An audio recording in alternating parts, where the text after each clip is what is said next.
अस्सलाम वालेकुम स्टूडेंट्स, आज की वीडियो में हम प्रोनाउन और काइंड्स ऑफ प्रोनाउन देखने वाले हैं।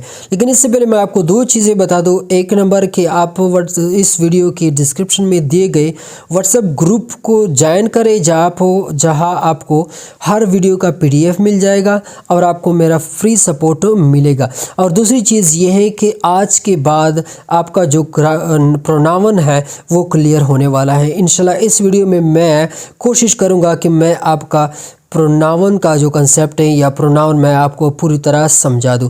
तो बढ़ते हैं वीडियो की तरफ। तो बेसिकली प्रोनाउन जो हमारे पास होते हैं वो हमारे पास ऐसे वर्ड होते हैं जो कि हम किसी नाउन की जगह इस्तेमाल करते हैं। आप ये जानते हैं, बाकी हम आगे जाएंगे तो आपका कंसेप्ट आहिस्ता आहिस्ता क्लियर होता जाएगा। जैसे कि प्रोनाउन है हमारे पास a word which is used in place of a noun, ऐसा लफ्ज़ जो किसी नाउन की जगह इस्तेमाल होता है वो क्या कहलाता है? प्रोनाउन। जैसे कि मिसाल के तौर पर he is my brother, he is a my brother. तो यहाँ पे ही जो है ये हमारे पास क्या है? प्रोनाउन है। अब ही कौन है? ही कोई बंदा है जो कि इसके लिए हमने इस्तेमाल किया है।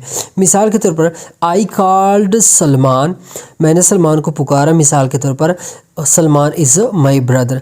तो इसके बाद I called Salman who is my brother.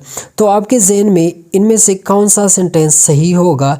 और सही गलत तो अलग बात है, आपके जहन में कौन सा सही लगता है? तो हम अगर देखें तो हमें ये वाला सेंटेंस सही लगता है और ये सही भी है, ग्रामेटिकली ये भी सही है। और ये सेंटेंस हमारे पास ग्रामेटिकली क्या है? गलत है। ठीक है, क्योंकि इसकी जगह ये जो नाउन है यहाँ पे हमने नाम दोबारा लिखा हुआ है, इसकी जगह हमने कोई और लफ्ज़ निकला था जो कि प्रोनाउन है हमारे पास, जो कि हमने यहाँ पे लिखा है हु। ठीक है, आगे जाएंगे कि प्रोनाउन के हमारे पास कितने काइंड्स हैं।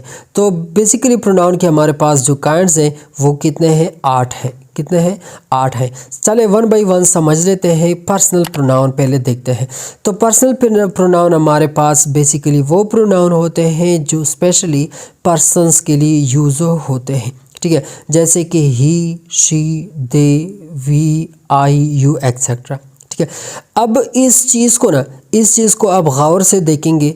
ठीक है, और गौर से आप पेन कापी निकाल के ना इसको इसी तरह लिख दे जैसे कि मैंने लिखा हुआ है। ठीक है, तो इसमें क्या होता है कि पर्सन, देखो पर्सन कई तरह के होते हैं। यहाँ पे मिसाल के तौर पर फर्स्ट पर्सन एक है, सेकंड पर्सन है और थर्ड पर्सन है। सही है, तो पहले हम इसको समझ लेते हैं कि फर्स्ट पर्सन कौन होता है, सेकंड कौन होता है और थर्ड कौन होता है। ठीक है, आप शायद इन चीज़ों को जानते होंगे, लेकिन मेरी कोशिश यही है कि मैं आपको सही तरह समझा दूं, मैं आपका हक अदा करूं। ठीक है, बाकी आपकी मर्ज़ी। सही है, तो फर्स्ट पर्सन हमारे पास मिसाल के तौर पर वो बंदा होता है जो बोलता है। जैसे कि मैं बोलता हूं तो मैं क्या हो गया? फर्स्ट पर्सन हो गया। सेकंड पर्सन हमारे पास वो बंदा होता है जो कि सुन रहा होता है। जैसे कि मैं बोलता हूं और आप सुनते हो तो आप क्या हो गए? सेकंड पर्सन हो गए। और थर्ड पर्सन कौन सा होता है? जैसे कि मैं बात कर रहा हूँ किसी बंदे के बारे में और आप सुन रहे हो तो मैं फर्स्ट हो गया, आप सेकंड हो गए, और जिस बंदे के बारे में मैं बात कर रहा हूँ वो क्या हो गया? थर्ड पर्सन हो गया। अच्छा, तो इनमें क्या होता है कि सब्जेक्टिव केस, पॉजेसिव केस और ऑब्जेक्टिव केस। पहले इनको ज़रा समझते हैं कि ये सब्जेक्टिव, पॉजेसिव और ऑब्जेक्टिव केस क्या मतलब है।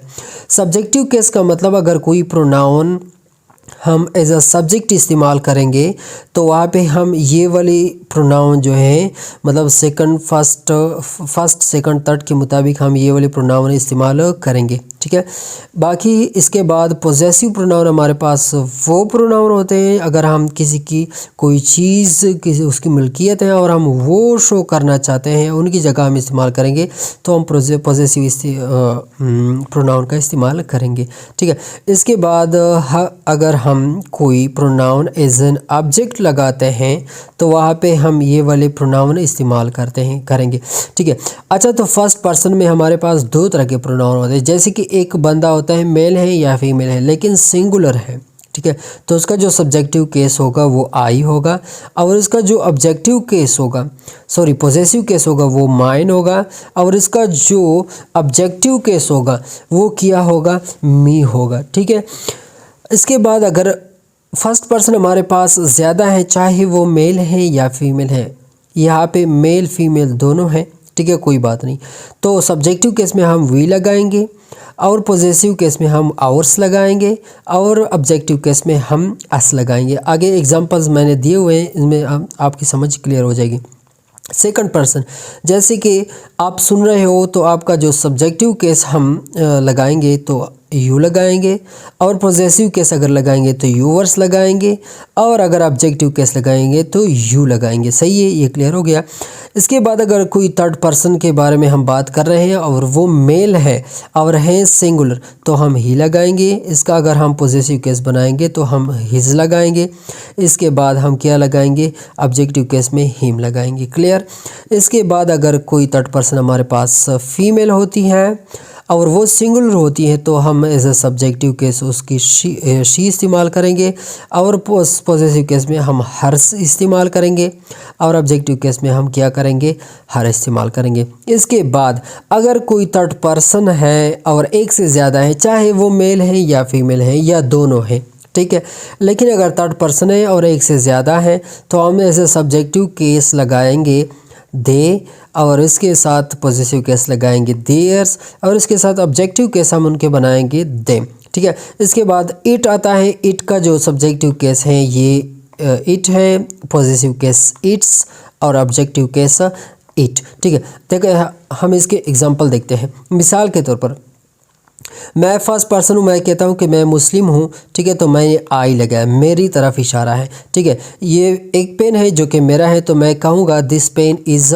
माइन। यहाँ पे मैंने क्या लगाया, पॉजेसिव केस लगाया आई का। ठीक है। ही टीच मी, वो मुझे पढ़ाता है। ठीक है, वो मुझे पढ़ाता है। तो यहाँ पे ये सब्जेक्ट जो है ये ही है, इसके साथ वर्ब टीच है, और ऑब्जेक्ट जो है वो मैं हूँ, जो कि मैं लगाऊंगा मी। ठीक है। ना मैं आई लगा सकता हूँ, ना माइन लगा सकता हूँ, मैं लगाऊंगा मी।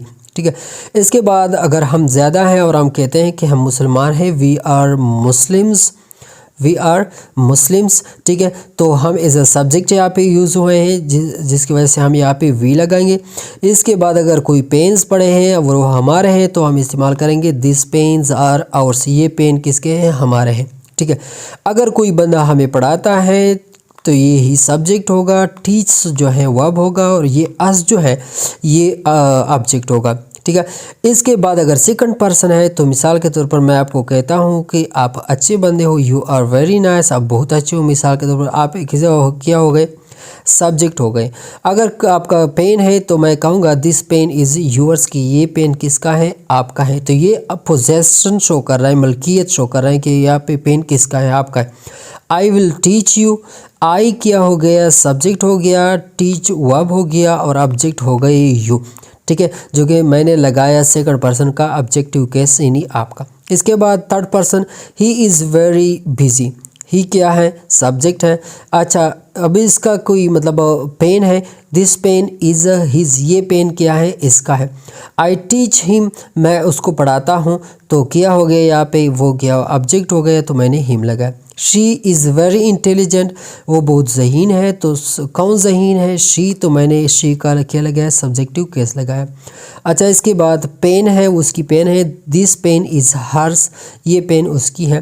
ठीक है। ही टीच हर, वो उसको पढ़ाता है। ठीक है। तो ही सब्जेक्ट हो गया, टीच जो है वर्ब हो गया, और इसके बाद जो हर है ये क्या हो गए, ऑब्जेक्ट हो गए। ठीक है। इसके बाद प्लूरल के हम इस्तेमाल है, they are businessmen, subject, that house is theirs, ये घर उनका है, possessive case, I teach them, मैं उनको पढ़ाता हूँ, देम क्या हो गए यहाँ पे, ऑब्जेक्ट हो गए, जो कि मैंने देम का थर्ड पर्सन प्लूरल का ऑब्जेक्टिव केस लगा। इसके बाद हमारे पास आता है uses of it as a pronoun, कि इट जो है हमारे पास हम एज अ प्रोनाउन कैसे इस्तेमाल करेंगे। तो when we use it as an empty pronoun, हम एज ए खाली प्रोनाउन की तरह इस्तेमाल करेंगे। Also known as a dummy subject, where there is no other subject to put in the subject position, particularly when referring to the weather और time. इसका क्या मतलब है, इसका मतलब ये है कि इट हमारे पास ऐसे प्रोनाउन हैं कि हम वहाँ पे इस्तेमाल करेंगे जहाँ के इस्तेमाल करते हैं जहाँ पे कोई प्रोनाउन नहीं होता, और ख़ास तौर पर हम वेदर और टाइम के लिए इस्तेमाल करते हैं। ठीक है। इट्स सो लवली वेदर, ठीक है, इट्स 10 o'clock, ठीक है। इसके लिए इसके बाद इट जो है वो हम नॉन लिविंग थिंग के लिए भी इस्तेमाल कर सकते हैं। किसके लिए? नॉन लिविंग थिंग के लिए हम इसको इस्तेमाल कर सकते हैं। अच्छा, इसके बाद सेकंड जो हमारे पास काइंड आता है प्रोनाउन का, वो आता है डेमोन्स्ट्रेटिव प्रोनाउन, ठीक है।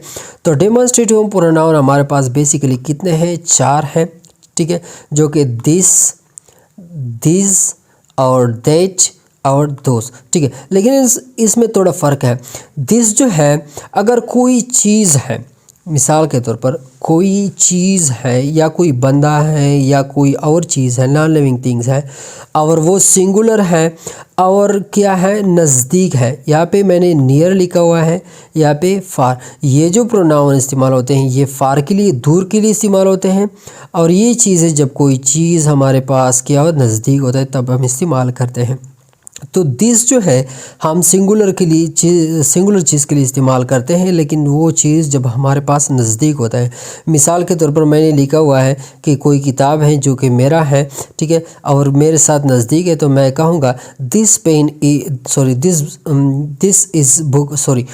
Book is mine. ये इज़ एक्स्ट्रा लगा हुआ है।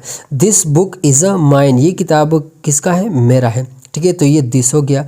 बाकी इसके बाद अगर ये किताब थोड़ा दूर पड़ा है तो मैं कहूँगा कि दैट बुक इज़ योर्स, कि वो किताब आपका है। ये किताब मेरा है, वो किताब आपका है। सही है। इसके बाद दिस का अगर हम इस्तेमाल करेंगे तो कोई किताब पढ़े हैं जो कि हमारे साथ नज़दीक हैं और हम मेरे हैं, तो मैं कहूँगा दिस बुक्स आर माइन, ये किताबें किसके हैं? मेरे हैं। अगर वहाँ पे जो किताबें पढ़े हैं वो आपके हैं, तो मैं कहूँगा कि वहाँ पे दूर जो किताबें पढ़े हैं वो किसके हैं? आपके हैं। दोज बुक्स आर योर्स, ठीक है। ये सिर्फ 4 डेमोन्स्ट्रेटिव प्रोनाउन है यहाँ पे। बाकी ये जो है ये डेमोन्स्ट्रेटिव एडजेक्टिव जो है, इनके भी ये 4 वर्ड्स हैं। उनमें आप डिफ्रेंशिएशन किस तरह करेंगे, इसलिए आप मैंने जो पहले वीडियो अपलोड किया है एडजेक्टिव के बारे में, आप वो वीडियो देखें, वहाँ से आपका एडजेक्टिव क्लियर हो जाएगा और ये चीज़ भी क्लियर हो जाएगी, ठीक है। थर्ड जो हमारे पास आता है इंट्रोगेटिव प्रोनाउन। तो इंट्रोगेटिव प्रोनाउन हमारे पास basically a word which is used in place of a noun and arise a question. ऐसे अल्फाज जो हमारे साथ नाउन की जगह इस्तेमाल हो जाते हैं और क्वेश्चन अराइज करता है, तो वो हमारे पास क्या होते हैं? इंट्रोगेटिव प्रोनाउन होते हैं। मिसाल के तौर पर इसको सवालिया प्रोनाउन कहा जाता है, सही है। तो मिसाल के तौर पर ये जो हु लगा हुआ है या विच लगा हुआ है, तो इन्होंने एक तरह के सवाल पैदा किया है कि मिसाल के तौर पर ये कंप्यूटर किसने ख़रीदा? हु बॉट दिस कंप्यूटर, ये कंप्यूटर किसने ख़रीदा? तो यहाँ पे ये तो एज अ मतलब प्रोनाउन यूज़ हुआ है और यहाँ पे क्वेश्चन भी अराइज किया हुआ है। अच्छा, इसके बाद which one is your book, कि कौन सा आपका किताब है? आपका किताब कौन सा है? Which one is your books, ठीक है। इसके बाद जो हमारे पास रिफ्लेक्सिव प्रोनाउन आते हैं, reflexive pronoun a word which is used to show that subject and object of the same are the same a word which is used to show that subject and object of the same sentence are same।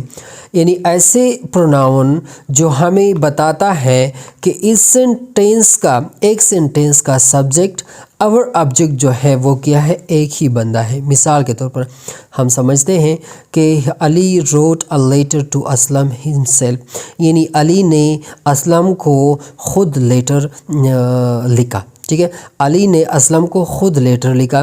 तो यहाँ पे देखिए, अगर हम ये क्या है? हमारे पास सब्जेक्ट है और इसके बाद ये हमारे पास क्या है? वर्ब है, और इसके बाद ये हमारे पास ये भी ऑब्जेक्ट है और ये भी ऑब्जेक्ट है, लेकिन ये डायरेक्ट ऑब्जेक्ट है, ठीक है। ये क्या है? डायरेक्ट ऑब्जेक्ट है, और ये क्या है? इनडायरेक्ट ऑब्जेक्ट है। ये डायरेक्ट और इनडायरेक्ट ऑब्जेक्ट को मैं इंशाल्लाह नेक्स्ट वीडियो में मैं आपको एक्सप्लेन कर दूंगा, ठीक है। लेकिन यहाँ पे ये जो ऑब्जेक्ट है ये कौन है? ये बेसिकली कौन है? अली है। तो ये सब्जेक्ट हो गया और ये ऑब्जेक्ट हो गया, लेकिन किसने बताया? हिमसेल्फ ने बताया, जो कि हमारे पास क्या है? रिफ्लेक्सिव प्रोनाउन है।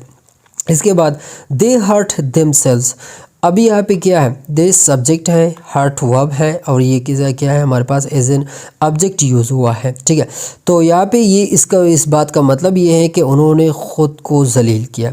ठीक है, तो ये सब्जेक्ट और देमसेल्फ ये एक ही चीज़ है, इन्हीं एक तरह के बंदे हैं। ठीक है, तो इसी तरह के प्रोनाउन को कहेंगे रिफ्लेक्सिव प्रोनाउन, और ये हिमसेल्फ, देमसेल्व्स, योरसेल्फ एक्सेट्रा की तरह इस्तेमाल होते हैं। इसके बाद हमारे पास आता है इंटेंसिव प्रोनाउन। इंटेंसिव प्रोनाउन जो होते हैं ये बिल्कुल रिफ्लेक्सिव प्रोनाउन की तरह होते हैं, यानी इनके जो वर्ड होते हैं यानी him self, them self etcetera वो रिफ्लेक्सिव प्रोनाउन की तरह होते हैं, लेकिन इंटेंसिव प्रोनाउन में थोड़ा एम्फेसाइज हमें देखने को मिलता है, थोड़ा हमें फोर्स मिलता है। मिसाल के तौर पर the teacher himself check the paper, यानी टीचर ने खुद पेपर को चेक किया। यहाँ पे आपको मेरे बोलने से आपके जहन में आएगी कि इसमें क्या होता है कि थोड़ा एम्फेसाइज होता है, प्रेशर होता है या फोर्स होता है। द प्लेयर देमसेल्व्स, यानी खिलाड़ियों ने खुद विन द मैच, खिलाड़ियों ने खुद मैच विन किया या खिलाड़ियों ने खुद मैच को हार दिया। ठीक है, अच्छा इसमें कंपैरिजन का किस तरह होता है कि ही हर्ट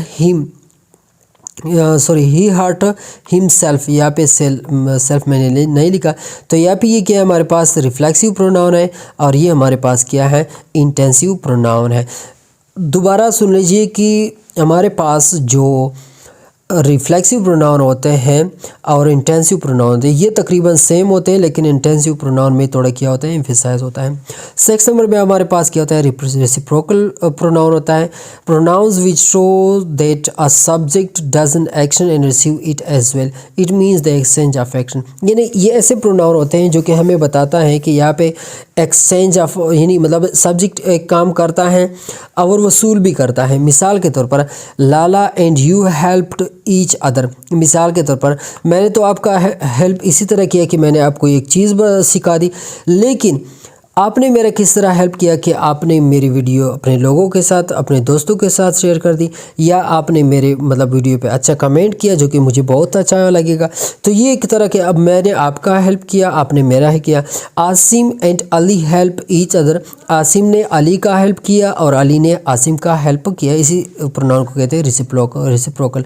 इसके बाद रिलेटिव प्रोनाउन क्या होता है कि relative pronoun those pronouns which refers back to the nouns and join the sentence, मतलब कि ये ऐसे प्रोनाउन होते हैं जो कि हमारे पास क्या होता है कि सेंटेंस को जोड़ता है, और ये क्या करता है कि नाउन की तरफ ये क्या होता है रेफ़र होता है। मिसाल के तौर पर I call Salman who is my brother, मिसाल के तौर पर तो ये हु जो है यह पे क्या आई कॉल सलाम, ठीक है, यहू जो है यहाँ पे सलाम के लिए एक तरह का रेफ़र हुआ है, इस सलाम की तरफ इशारा करता है कि आई कॉल सलाम, मैंने सलाम को पुकारा या सलाम को मैंने कॉल किया। हु इज़ मदर जो कि वो क्या है मेरा भाई है। I read a book that you gave me, मैंने वो किताब पढ़ा जो आपने दिया था। आई रेड अ बुक, मैंने किताब पढ़ा, कौन सा, दैट यू गेव मी, तो यहाँ पे दैट जो है ये रेफर हो रहा है बुक की तरफ जो कि हमारे पास क्या है नावर है। इसके बाद ये जो है हु, हुज, होम, दैट ये आप पर्सन के लिए इस्तेमाल करेंगे। विच, दैट ये आप चीज़ों के लिए इस्तेमाल करेंगे। वियर जो है आप प्लेसेस के लिए इस्तेमाल करेंगे, और व्हेन जो है आप क्या करेंगे टाइम के लिए इस्तेमाल करेंगे। इसके बाद हमारे पास आता है indefinite pronoun, those pronoun which give general idea of person, place और थिंग्स। मिसाल के तौर पर ये कहता है कि some of the students are present, कुछ स्टूडेंट्स जो हैं वो क्या है प्रेजेंट्स है। तो ये इसका बेसिकली मतलब ये है कि हमें ये मुतलक आइडिया देता है लोगों की, चीज़ों की और जगहों की। और इसके बाद one of them is the class monitor, कि इनमें से एक जो है वो क्या है क्लास मॉनिटर। इन स्पेसिफिक हमें ये नहीं बताता कि कौन सा है, तो ये ऐसे अल्फाज हमारे पास क्या होता है इंडेफिनिट प्रोनाउन में आते हैं। इसके बाद all of the students are present, के टोटल स्टूडेंट्स क्या है प्रेजेंट है। ठीक है। इसके बाद हमारे पास इसमें वन वर्ड इंडिफिनिट प्रोनाउन आते हैं, जैसे कि ईच, ऑल, सम, वन, मेनी। और इसके बाद हमारे पास टू वर्ड्स आते हैं जो कि दो वर्ड्सों से बने होते हैं, नो बडी, सम वन, एनीवेयर, एवरीवेयर। मिसाल के तौर पर ये हमारे पास क्या है, टू वर्ड्स इंडिफिनिट प्रोनाउन है। तो उम्मीद है कि आप लोगों ने कुछ ना कुछ सीखा होगा। अपना फीडबैक ज़रूर दीजिएगा, यानी अब आपने जो सीखा कमेंट के ज़रिए आप मुझे ज़रूर बता दीजिएगा कि आप इस वीडियो से कितने मुतमईन हो। और अगर आपने अभी तक चैनल को सब्सक्राइब नहीं किया तो चैनल ज़रूर सब्सक्राइब करना। तो अपना बहुत सारा ख्याल रखिएगा। सी यू इन नेक्स्ट वीडियो।